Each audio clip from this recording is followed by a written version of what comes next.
नमस्कार, नमो नारायण। भारत में सनातन धर्म आप तब तक प्रैक्टिस कर सकते हो जब तक आप सनातन के ध्वजा के नीचे हो। लेकिन कल्पना करिए कि आपका ये सनातन धर्म की जो ध्वजा है, अगर भारत से कुछ क्षणों के लिए कल्पना करें, भगवान न करे कि हट जाए, तो आप कहां बैठोगे? उत्तर प्रदेश के अंदर मेरे मित्र ने बताया था कि एक रेकड़ी पर बंगार का सामान बेचने वाला एक हवेली बनाते हुए लाला को कहता है कि लाले बना ले रहेगा तो इसमें मेरा अहमद ही। ये टोक नहीं थी, इसमें सत्य है।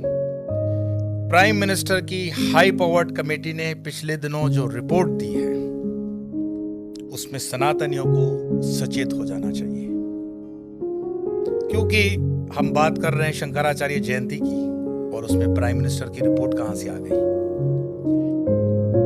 शंकराचार्य जी की जो जयंती है, हम आज उसका कोई पूजा पाठ या विधि विधान पर विशेष बहस नहीं करेंगे। शंकराचार्य जी का जो अवतार होता है वो क्यों होता है? गीता का वो श्लोक, यदा यदा हि धर्मस्य ग्लानिर्भवति भारत अभ्युत्थानं धर्मस्य तदात्मानं सृजाम्यहम्। भगवान बुद्ध से हमें प्रेम है और भगवान बुद्ध को हम आज भी अवतार मानते हैं विष्णु का। लेकिन बुद्ध धर्म का जो बुद्धिज्म उस समय जो देश में एक इम्बैलेंस कर रहा था, उसको बैलेंस करने के लिए आदि शंकराचार्य जी का अवतार होता है। और आदि शंकराचार्य जी ने सनातन धर्म की पताका फहराई, और जो बुद्ध धर्म के अंदर जो विसंगतियां आ गई थी या जिनके कारण इस सनातन धर्म को खतरा था, उसको उन्होंने ठीक किया। शंकर के अवतार माने जाते हैं। पर क्या भगवान कृष्ण के इस श्लोक को सुनकर, समझकर, पढ़कर हर हिंदू घर में सो जाएगा कि बस भगवान आएगा, काम करेगा, हमें कुछ करना ही नहीं है? प्राइम मिनिस्टर की जो ये रिपोर्ट जो दी गई है, जो बहुत हाई पावर्ड कमेटी द्वारा है, इकोनॉमिस्ट शर्मिका रवि ने, अब्राहम जोज ने और अपूर्व कुमार ने ये सबमिट की है रिपोर्ट।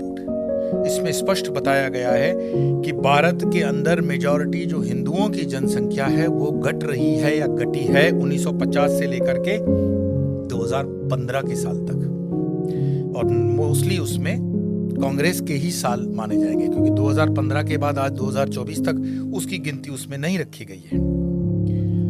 तो वो जो स्टैटिस्टिक्स हैं कि 9.8% से 14.09%, 14%, और अगर इसको मैथमेटिक्स का कोई भी स्टूडेंट अपने सामान्य ज्ञान से थोड़ा सा हिसाब किताब करके देख लेगा, तो भारत इस्लामिक राष्ट्र बनने में कितने साल हैं, ये मैं अपने मुंह से आपको नहीं बताऊंगा, आपको स्वयं कैलकुलेट करके करना पड़ेगा। ये बहुत आसान इक्वेशन है, अगर यही रफ्तार पे सब कुछ होता रहा तो। लेकिन ये हो क्यों रहा है?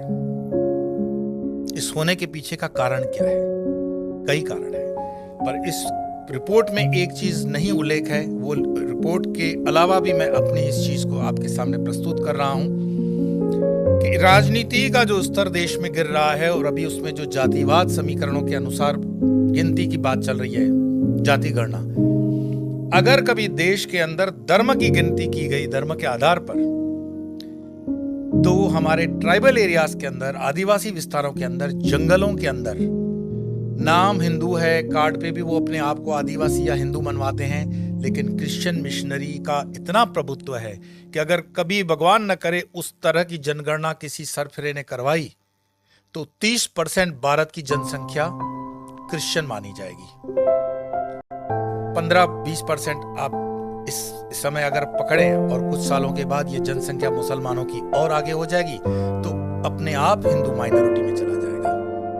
हिंदू एक शतुर्मुर्ग की तरह व्यवहार कर रहा है। उसे लग रहा है, शतुर्मुर्ग जैसे होता है ना कि दुश्मन को आते हुए देख करके अपना सर रेत में ढक लेता है, तो उसे लगता है कि शत्रु उसे देख नहीं रहा है, शत्रु शतुर्मुर्ग को मार देगा भाई। तो हिंदू एक ऐसी जाति है जो खतरे होने के बावजूद भी राम कथाओं में लगी हुई है, भागवत कथाओं में लगी हुई है, और न जाने अंट शंट दूसरी चीजों में लगी हुई है।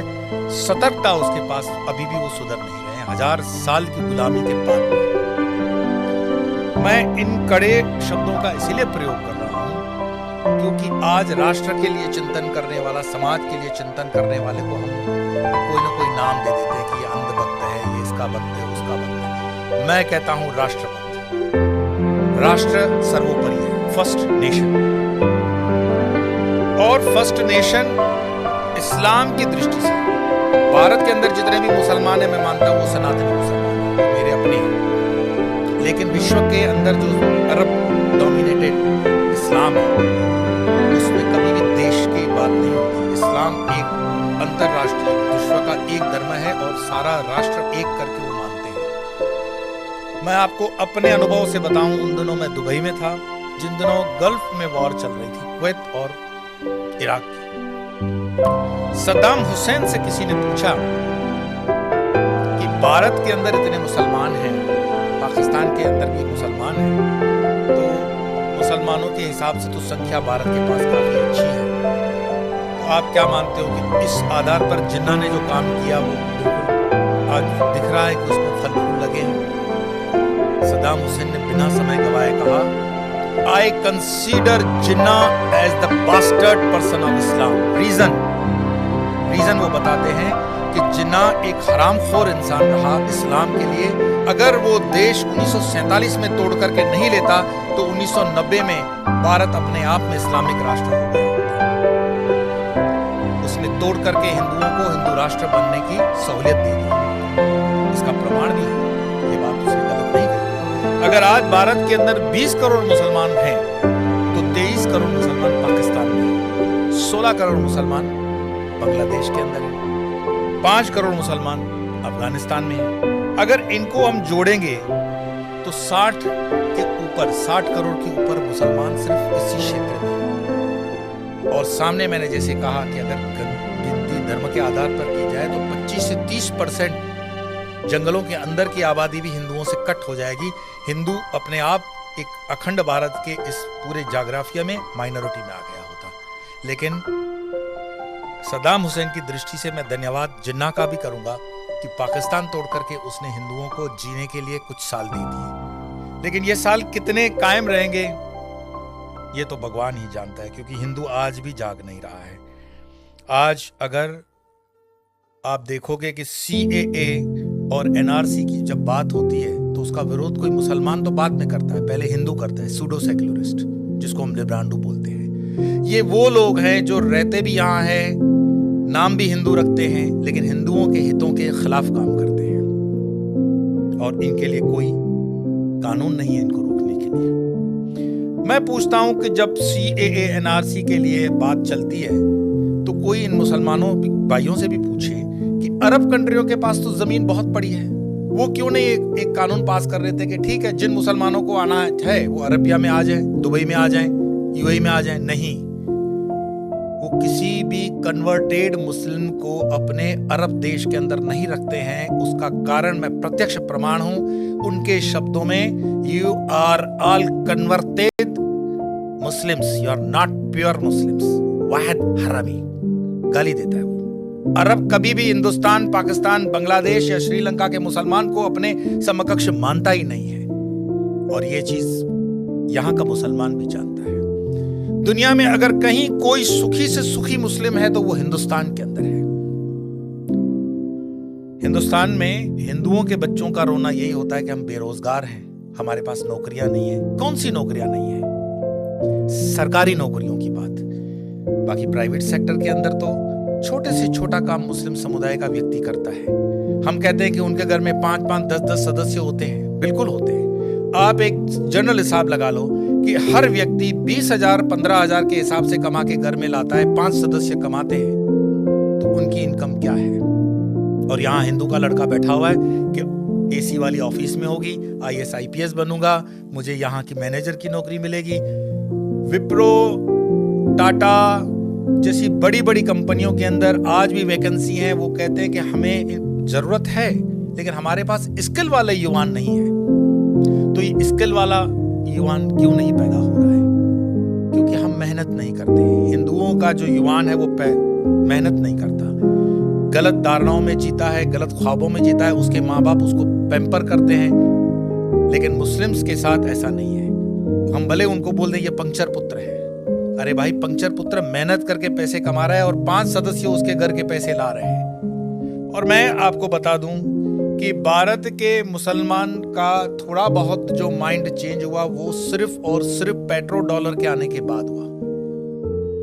वरना अगर पेट्रो डॉलर के इस एपिसोड को माइनस कर दें, और जो कि थोड़े दिनों की बात है, सऊदी अरेबिया में स्कूलों में इस्लाम से रिलेटेड, कुरान से रिलेटेड जो कंट्रोवर्शियल सब्जेक्ट्स हैं उनको हटाया जा रहा है। मतलब इस्लाम में सुधारा हो रहा है अरेबिया के अंदर, और हम यहाँ पर बैकवर्ड हो रहे हैं। प्राइम मिनिस्टर की जो ये रिपोर्ट है, ये रिपोर्ट सिर्फ हिंदुस्तान तक महदूद नहीं है, नेपाल के अंदर भी हिंदू माइनॉरिटी में आ रहा है। वहां म्यांमार में उनकी जो बर्मीज हैं, बुद्धिस्ट जो माने जाएंगे, वो भी माइनॉरिटी में आ रहे हैं। लेकिन हर जगह मुस्लिम बढ़ रहा है। उसका रीजन क्या है? मैं आपको रीजन कहूंगा, इस पर विचार करना कमेंट करने से पहले। खान पान पे, मुस्लिम के खान पान और हिंदुओं के खान पान में क्या अंतर है आप खुद समझ लो। वीर्य को पुष्ट करने के लिए जिन पदार्थों की आवश्यकता होती है, क्या हिंदू अपने खान पान में वो चीजें ले रहा है? क्या वो कौन सी चीजें, आप स्वयं अपने विवेक से पूछो। हम अभी इन चीजों से ऊपर नहीं उठ पा रहे हैं कि हमें प्याज लेना है कि लहसुन लेना है कि क्या करना है। अरे भैया, वैज्ञानिक पद्धतियां आ गई है, आपकी फर्टिलिटी रेट गिर रही है। फर्टिलिटी रेट ऊंचा करने के लिए जो खान पान चाहिए उस खान पान पे चलोगे तो आपकी पॉपुलेशन ठीक हो जाएगी।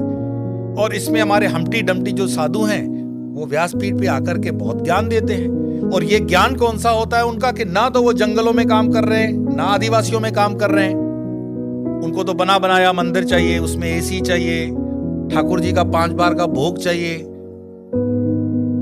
और जीवन में जीने का भी भोग चाहिए। उनके चैम्बर्स में एसी हो, कारें हो, सेवक हो। लेकिन वही पेस्टर जो क्रिश्चियन मिशनरी का है, और ये प्रत्यक्ष प्रमाण से मैं कहता हूं, मैं कपराड़ा, धर्मपुर, डांग के क्षेत्रों में रहता हूं, देखता हूं कि केरला से एक पेस्टर आता है, 2,5-3 हजार रुपए के, 4 हजार के मानद धन पर काम करता है। उसके बाद उसकी मिशनरी उसका ध्यान रखते हुए कैसे आगे बढ़ती है। लेकिन यहाँ जंगलों के अंदर साधु संत काम करने को तैयार नहीं है, क्योंकि जब भक्त ने उनको उतनी सुविधाएं दी हुई है तो वो क्यों काम करेंगे अंदर जाकर के? वो कोई हमारे नौकर तो है नहीं। ये दोष है संसारियों का, गृहस्थियों का, कि जहां पर हजारों करोड़ों की संपत्तियां हैं वहां पर आप दान देकर के उनको और खराब कर रहे हो। दान वहां दीजिए जहां पर हमारे बंधुओं की जरूरत है। जंगलों के भीतर ऐसे चीज जो हमारे समाज में छूत छात है, वहां पर जाइए जहां पर मंदिरों में नीची जाति के लोगों को आने नहीं दिया जाता है। हम कहां ये अपने आप को छाती चौड़ी करके बताते हैं? अगर हमारे समाज के किसी लड़के को गोरे पर बैठने का शादी में अधिकार नहीं है तो ये डूब मरने की बात हमारे लिए है कि वो हमारे ही धर्म का लड़का है। और फिर कभी उसके कंधे पर कोई क्रिश्चियन हाथ रखकर या मुस्लिम हाथ रखकर उसको कन्वर्ट करता है तो फिर हमें चीखना चिल्लाना नहीं चाहिए।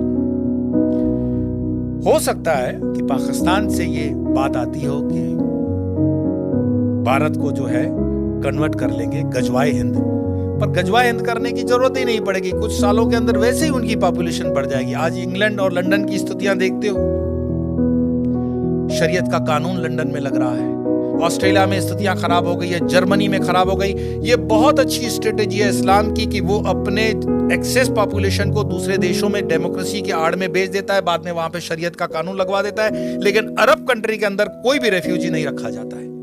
मैं एक रिपोर्ट देख रहा था बीबीसी की, शायद बीबीसी की रिपोर्ट थी, जहां पे सऊदिया का जो वर्टिकल शहर बन रहा है उसमें कई गांवों के लोगों को मरवा दिया उसने, ऐसा आरोप है उन पर। तो वहां तो मस्जिदें हटाने में भी वो सोचते नहीं है, और यहाँ पर हिंदू भीख मांग रहा है कि जरा मुझे कृष्ण का मंदिर दे देना, जरा मुझे ये मंदिर दे देना। हमारे साधु संतों ने जो समाज के लिए काम किया, समाज उनके साथ भी नहीं खड़ा है। क्या आपको पता है कि आयुर्वेद के नाम पर भारत देश के अंदर जो फार्मेसी काम कर रही है वो मुस्लिम द्वारा चलाई हुई भी कई फार्मेसी हैं, और उनके 500 प्रोडक्ट्स हैं। रामदेव को सपोर्ट नहीं करने का कारण ये भी है। हमदर्द का एक टॉनिक है सिंकारा, उसको प्रमोट करते हुए कम्युनिस्ट पार्टी के कुछ नेता कहते हैं कि ये शक्तिवर्धक है। उनको पूछो तुम्हें कैसे पता चला ये शक्तिवर्धक है? कोई लेबोरेटरी टेस्ट है?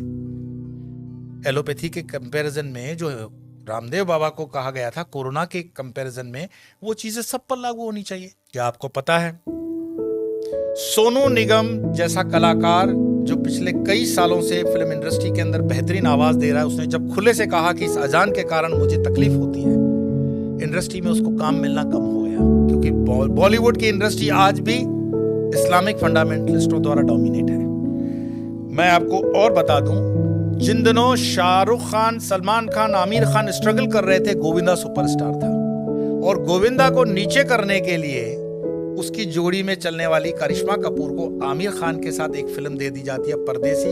गोविंदा की जोड़ी को तोड़ा जाता है और उसके बाद उदय होता है सलमान खान, आमिर खान और शाहरुख खान का समय, क्योंकि इंडस्ट्री डोमिनेटेड है इस्लामिक लॉबी द्वारा। ऐसे कई मैं आपको उदाहरण दे सकता हूं, लेकिन मुख्य बात क्या है? क्या हमारे हिंदुस्तान में सारे मुसलमान खराब हैं? ये कहने का अर्थ नहीं है। हमारे हिंदुस्तान के अंदर आजम जी, प्रेम जी जैसे भी इंडस्ट्रियलिस्ट हैं विप्रो के, उन पर आरोप भले लगे कि वो मुसलमानों के हितों की ज्यादा सोचते हैं, हिंदुओं की नहीं, पर मैं इस पे नहीं जाऊंगा। परंतु यहाँ मुसलमान न सिर्फ बढ़ रहे हैं, सुख संपन्नता के साथ बढ़ रहे हैं, ऐसा उस रिपोर्ट में कहा गया है। तो दुखी कौन हो रहा है? दुखी हो रहा है हिंदू। हिंदू क्यों दुखी हो रहा है? क्योंकि वो कर्महीन होकर के जीना चाहता है और बेवजह की फालतू चीजों में वो अटका हुआ है। अपनी ना तो वो स्किल को डेवलप कर पा रहा है और अपने हर छोटे छोटे उद्योग को छोड़ता जा रहा है। आज जब हम अपने आश्रम का भी काम करवाते हैं तो लेबर ढूंढने में हमें तकलीफ पड़ जाती है।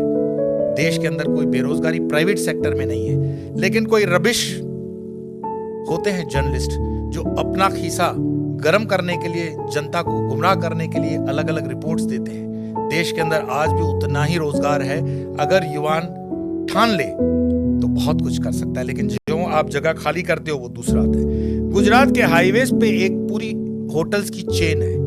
वो चेन चलाते हैं चेलियास कम्युनिटी के लोग। चेलियास मुस्लिम कम्युनिटी है और उनकी इतनी यूनियन होती है कि उसमें दूसरा कोई होटल नहीं खोल सकता हिंदू। मैं पूरे गुजरात हाईवे की बात कर रहा हूँ, नेशनल हाईवे नंबर 8। साल में सिर्फ 2-3 दिन ये होटलें बंद होती हैं।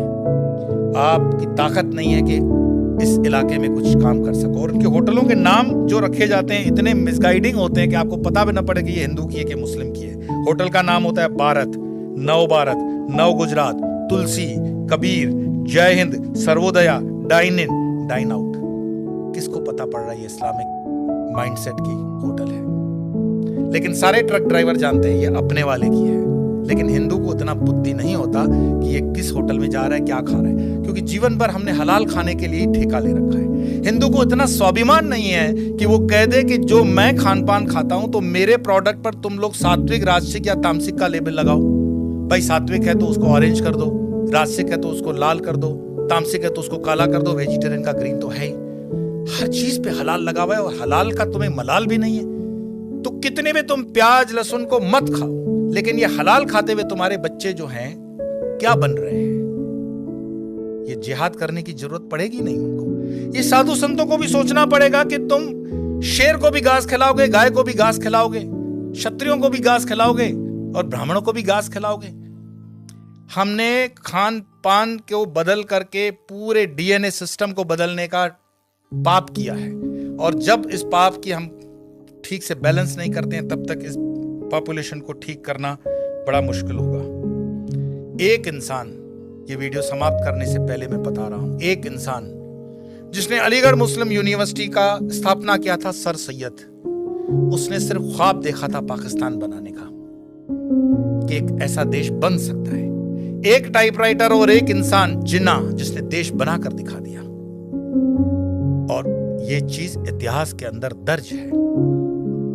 क्या पता ओवैसी जो कह रहा हो उसको हम सीरियसली नहीं ले रहे हैं। अगर शाहबानू केस कोर्ट का इधर उधर हो सकता है तो राम मंदिर का केस भी राहुल गांधी तो बोले थे कि हम कर देंगे, ऐसा उन पर आरोप है, प्रमोद जी ने लगाया था। हिंदुओं को जागना पड़ेगा। कोई शंकराचार्य फिर से आए ना आए इसकी कोई गारंटी नहीं है। शंकराचार्य जी की जयंती जन्म मनाने से सिर्फ इतना ही मैसेज मिलता है, उत्तिष्ठ जागृत प्राप्य वरानि बत। उठो, जागो, अपनी जवाबदारी लो। कब तक दूसरों के कंधों पे रहोगे कि ये तुम्हारी जवाबदारी लेगा? और धर्म का काम चेतना जगाना है। बाकी ये मेरा वीडियो मरे हुए लोगों के लिए तो है नहीं, चैतन्य लोगों के लिए। और चैतन्य जो सुन रहे हैं उनको लगता है कि आगे 2-4 चैतन्य है तो फॉरवर्ड कर देना। और मरे हुए लोगों को वीडियो देखने के लिए मैं कोई आग्रह करता ही नहीं हूं। आपके भीतर आपका सनातन जागे, भारत जागे, हिंदुत्व जागे। इसी प्रार्थना के साथ इतना ही, कल फिर मिलेंगे अन्य विषय को लेकर, तब तक